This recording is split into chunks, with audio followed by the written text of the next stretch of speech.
My name is Yaron Doherty, and for my thesis, I looked into the use of satellite imagery for remote shoreline monitoring. Specifically, I looked into the emerging PlanetScope Dove constellation.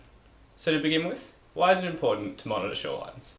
With 85% of Australia's population living within 50 kilometres of the ocean, the value of Australia's coastal infrastructure at risk from shoreline recession and coastal inundation over the next century is estimated at $200 billion. To ensure adequate planning, adaptation and management of our coastal regions, a deep understanding of coastal processes is necessary. This knowledge requires extensive short-term and long-term shoreline data. With shoreline monitoring methods largely a trade-off between accuracy, range, collection frequency and cost, few sites around the world are routinely monitored. This is particularly true for remote regions where labour-intensive in-situ survey methods are prohibitively expensive. Launched in 2016, the PlanetScope Dove satellite constellation offers near-daily global coverage with a pixel resolution of 3.7 metres.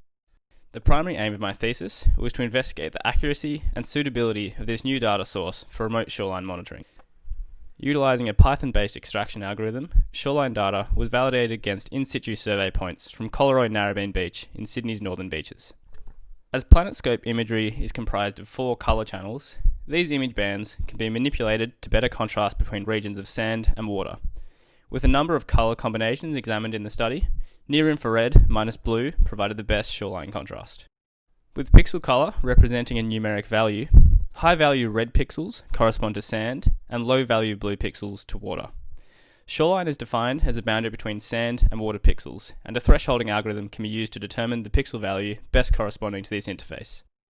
Removing cloud-impacted images and correcting for water level, shoreline data from June 2016 to May 2020 was compared against in-situ survey data. By combining the results along the 5 study transects, a root mean square error of 4.13 metres was observed, with a mean offset of 1.15 metres. During a storm event case study, pre- and post-storm shorelines were again compared against in-situ data. Highlighting the ability to capture short-term erosion and alongshore variability, a root mean square error of 4.74 metres was observed. Relative to previous satellite-derived shoreline studies, PlanetScope imagery presents major improvements with regard to pixel size, accuracy, and image recurrence. This increase in accuracy allows for meaningful observations of weekly to monthly shoreline variability on a global scale. Similar to previous studies, major drivers of shoreline uncertainty related to georeferencing, cloud cover, wave run-up, and water level corrections based on a constant intertidal beach slope. Granted the preliminary nature of this study, future research should seek to investigate the accuracy of shorelines extracted over a broad range of beach sites and environmental conditions globally. Overall, PlanetScope Dove imagery presents a unique combination of spatial accuracy, frequency, and global range for both short and long-term shoreline studies. Able to be applied anywhere in the world where other methods are not feasible, PlanetScope imagery presents an unprecedented amount of data for coastal scientists and engineers.